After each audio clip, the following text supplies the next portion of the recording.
I was sitting in a dark corner of a sidewalk, watching the frantic movement of people passing me. The smell of garbage mixed with the aroma of fresh pretzels sold at the stalls left my stomach growling. It was another ordinary day in New York, a city that pulsed with life and dreams, but for me it was just a labyrinth of loneliness. My big, brown eyes, framed by disheveled, dirty hair, followed a group of children playing with a ball. They laughed, ran, and had fun, while I wondered when was the last time I joined someone in a game. It must be nice to have friends, I muttered to myself, feeling a pang of pain in my chest. I remembered what I had lost, my childhood before everything changed.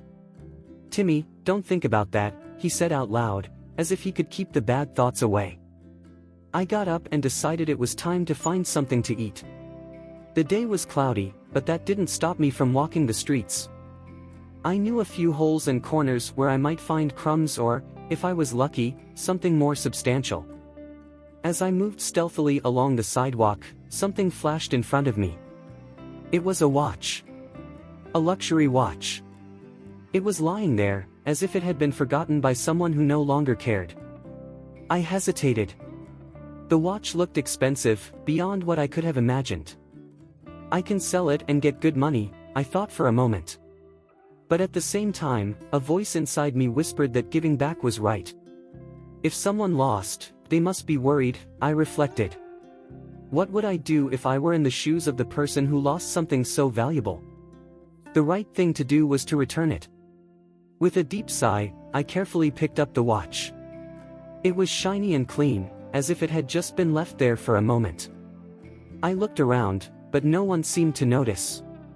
What I didn't expect was that this simple act of returning the watch would change the trajectory of my life. After a few turns and detours, I finally arrived at the imposing building where Mr. Thompson, the clock owner, worked. The facade was imposing, with large mirrored windows that reflected the gray sky. I felt small and insignificant compared to that place. The security guard at the entrance gave me a suspicious look, but I took a deep breath and said, "I need to talk to Mr. Thompson. I found something that belongs to him." The security guard frowned but eventually allowed me to enter.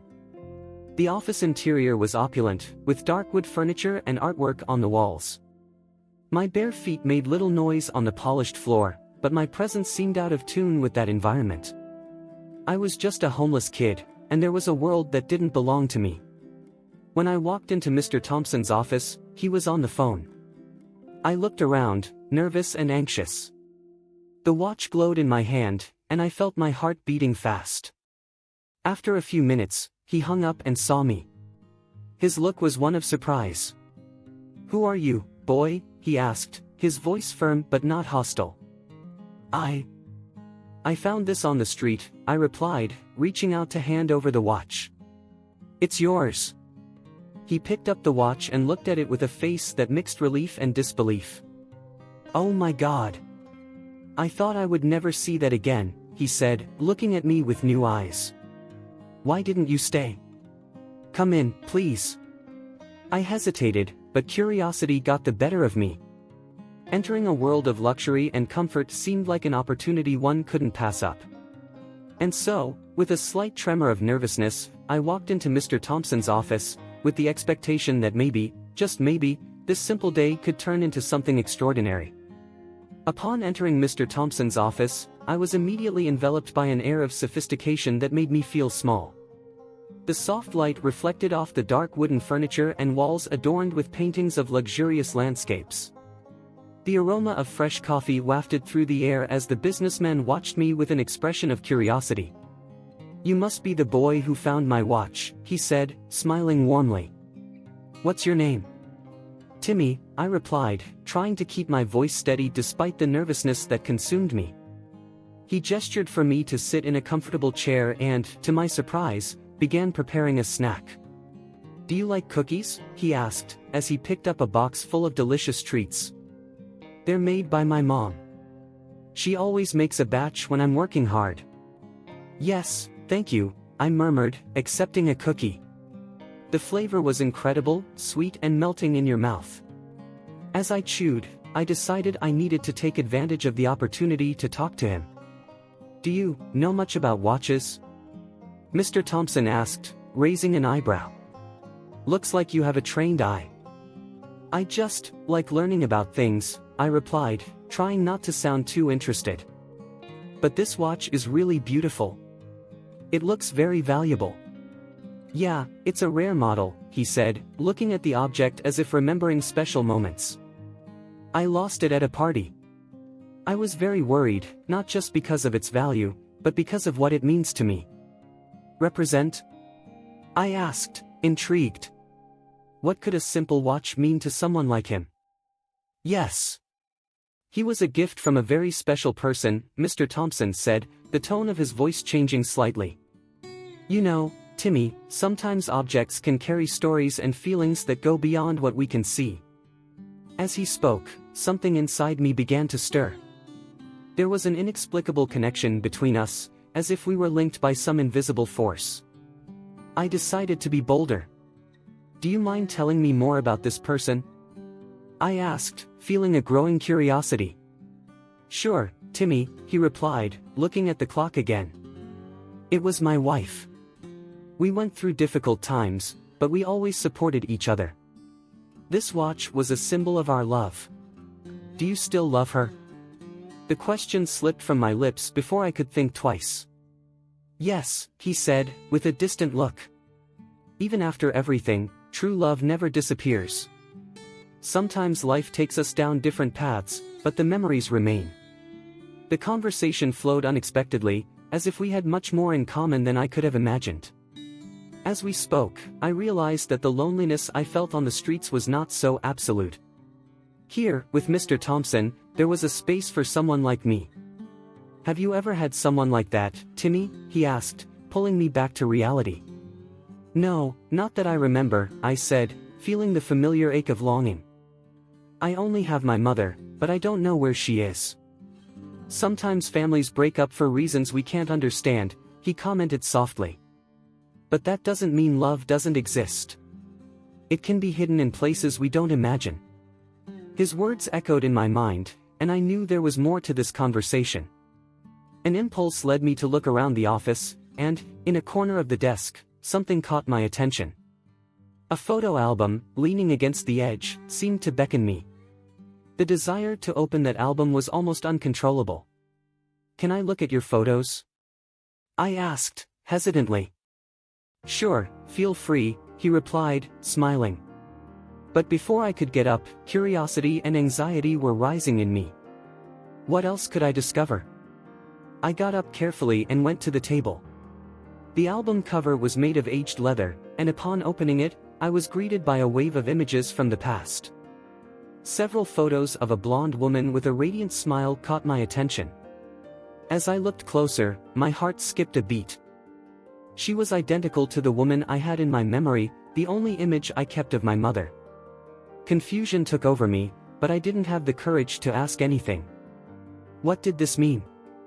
Why was she there, in the office of a man I had just met?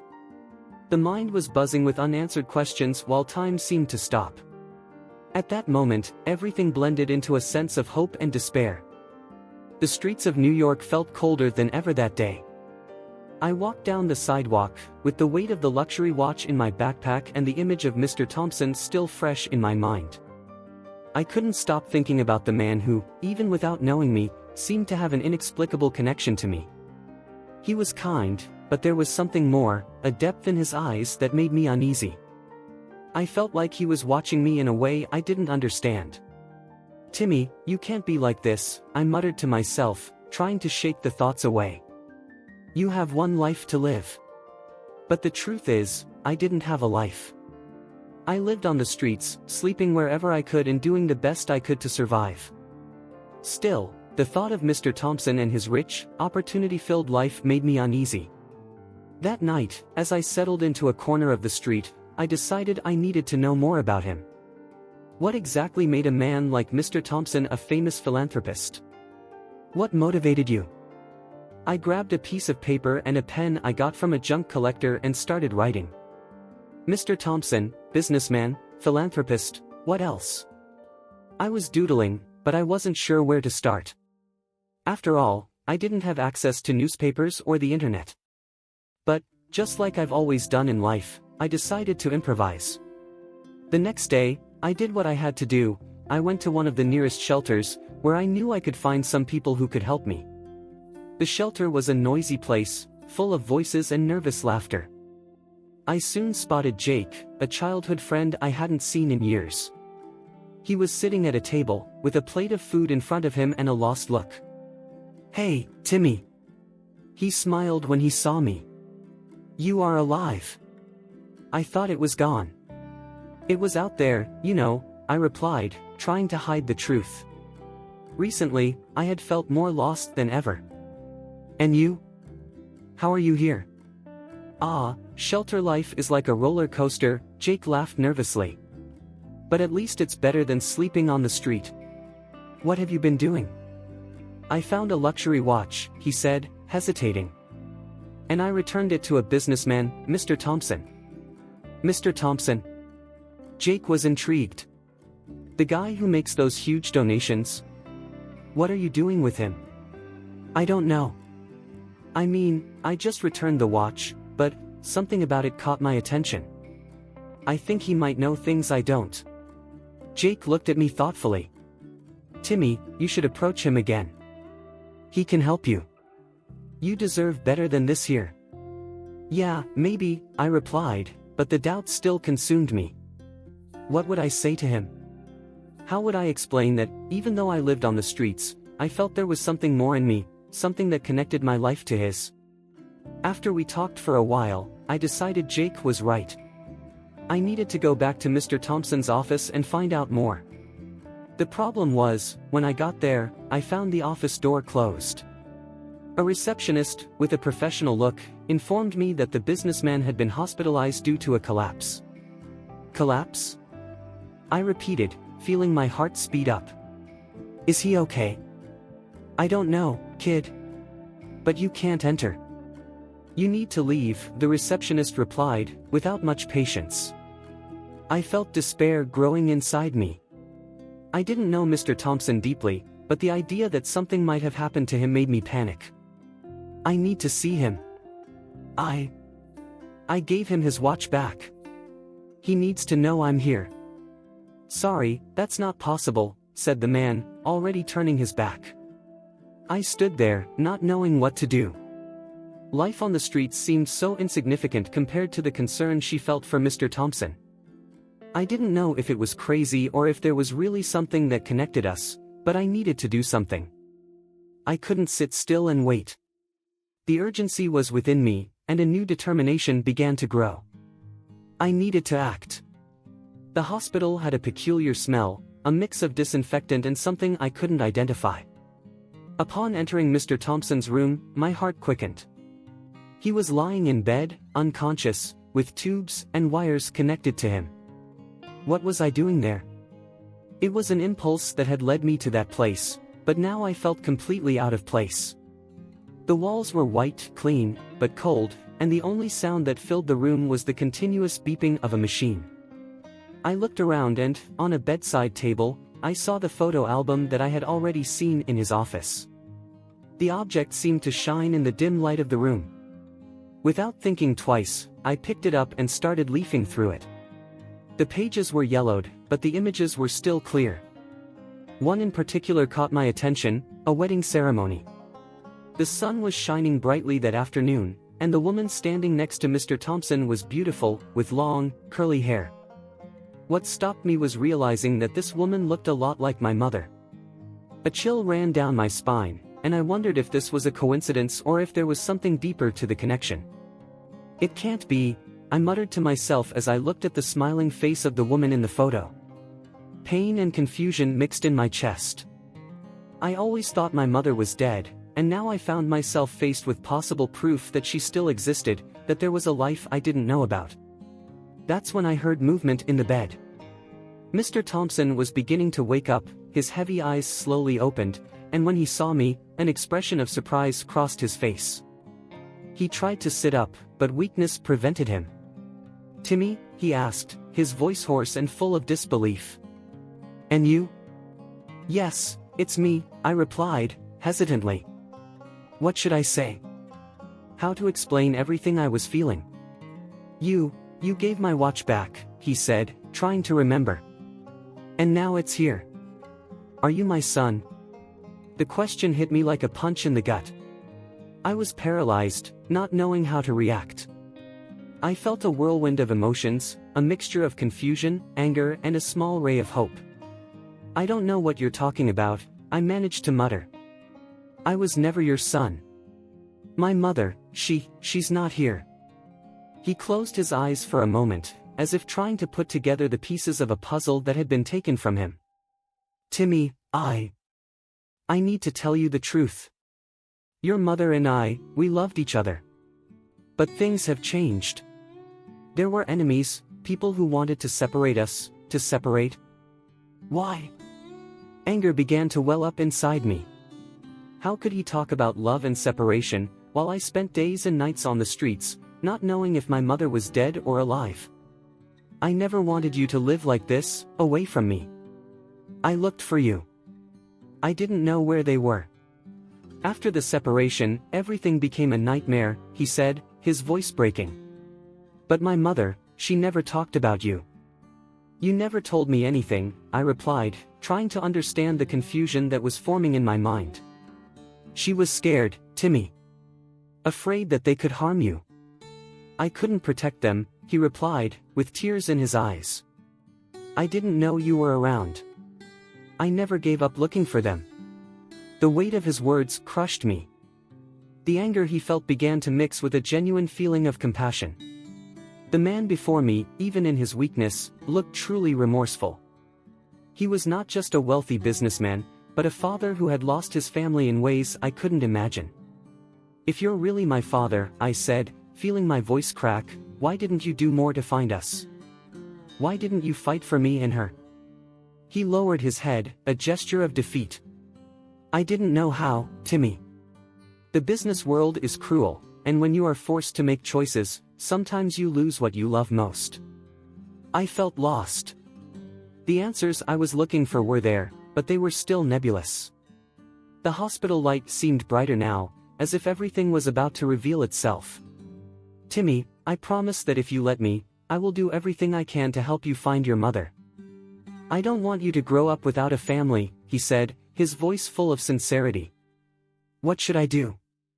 Trusting a man who was a complete stranger but somehow felt like a part of me.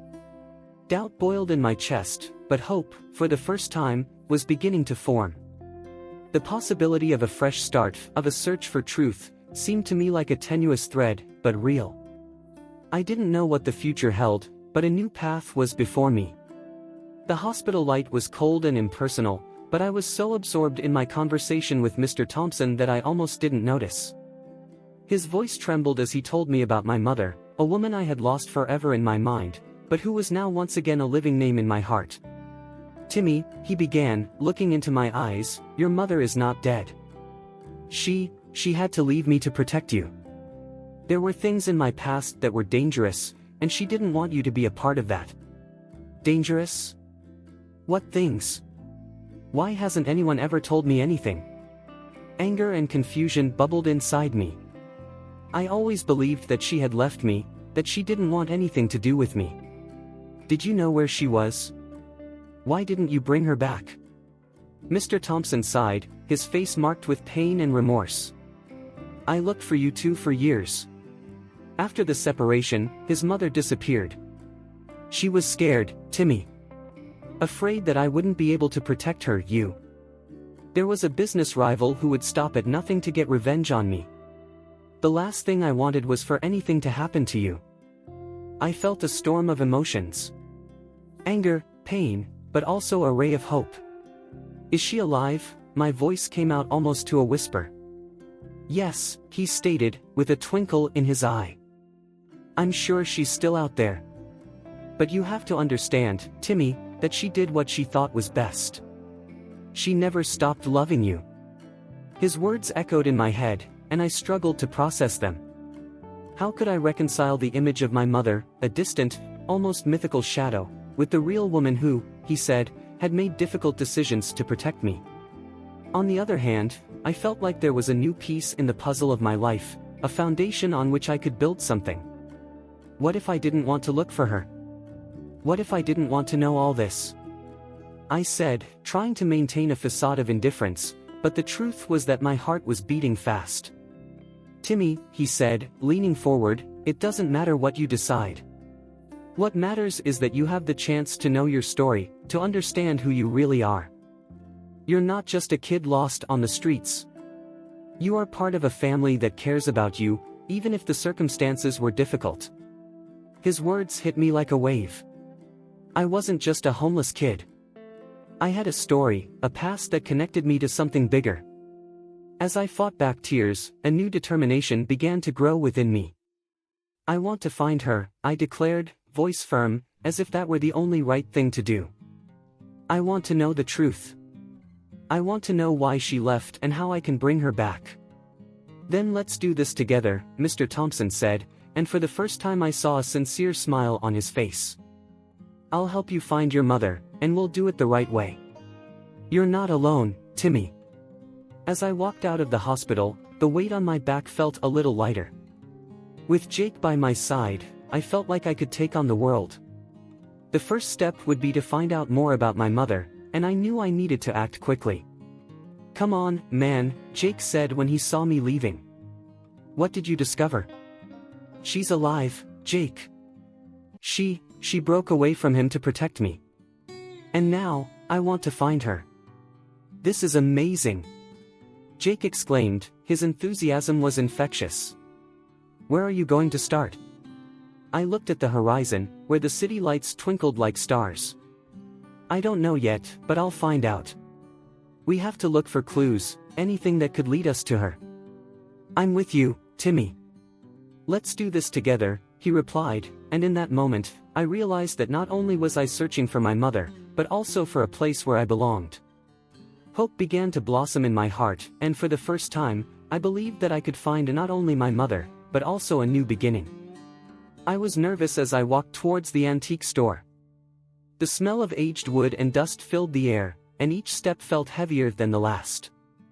My heart was beating wildly inside my chest. Finally, I was about to meet my mother, the woman I thought I had lost forever. The door creaked as I was pushed, and a bell tinkled, announcing my arrival. She was there, behind the counter, organizing some pieces. Her hair, which I remembered as brown and shiny, was now slightly gray and pulled back into an unassuming bun. When I looked into his eyes, I saw the same intensity one carried, but also a weight of pain and regret. She raised her head and our eyes met. Time seemed to stop. Timmy? Her voice was shaking, and I could see the confusion and fear on her face. I didn't know what to say. The anger and pain inside me was like a hurricane, but I also wanted to understand. Mom. I found you, I managed to mutter. The words came out choppy, as if they were stones I had been carrying for years. She approached, hesitantly, as if she feared I would disappear at any moment. I didn't know if I would ever see you again. I'm so sorry, my son, she said, her voice breaking. A lump formed in my throat. I wanted to scream, ask why she abandoned me, but the emotion was suffocating me. Instead, I just watched her, trying to decipher what she had been through in those years. Why did you leave? I asked finally. Why didn't you ever look for me? She sighed deeply and looked at the floor, as if searching for the right words. I was forced to leave you. There were things you couldn't understand. Your father. Mr. Thompson, she hesitated, and I saw her bracing herself for a revelation that could change everything. Before she could continue, the store door opened again. Mr. Thompson entered, and his gaze fixed on us. The tension in the air was palpable. Timmy, he said, and his voice was thick with emotion. I didn't expect to find you here. Do you know them?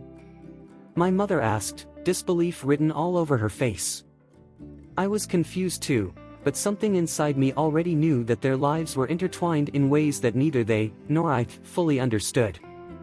Yes, he replied, taking a step forward. I'm your father, Timmy. And I never stopped looking for you. He turned to my mother. It was a mistake for me to leave them. I was forced to separate from you because of a business rival. He threatened our family and I had no choice but to take them away to protect them. The revelation floated in the air, and I didn't know how to process it all. A part of me wanted to believe it, but the pain of separation still hurt like an open wound. So, you abandoned me out of fear? I said, anger finally boiling over. You left me on the streets. I didn't know where you were. She replied, tears in her eyes. I did what I thought was best for you. I thought if I walked away, you would be safe. Safe? I laughed, but it wasn't a happy laugh. You don't know what I went through. Frustration and sadness mixed in me. I didn't have a family. I didn't have anyone. Mr. Thompson walked over, placing a comforting hand on my shoulder. Timmy, I understand your pain. But now, we can start over. We can be a family again. I promise I won't leave you alone again. I looked at him, then at my mother, and realized that despite all the confusion, there was a glimmer of hope. It was a new beginning. I didn't know what the future held, but the idea of finally having a family, of having a father and a mother, was something I never thought I would have. Words of reconciliation floated between us, and as they talked about what to do next, I felt that perhaps, through love and truth, we could heal the wounds of the past. A new chapter was about to begin, and for the first time in a long time, I felt optimistic.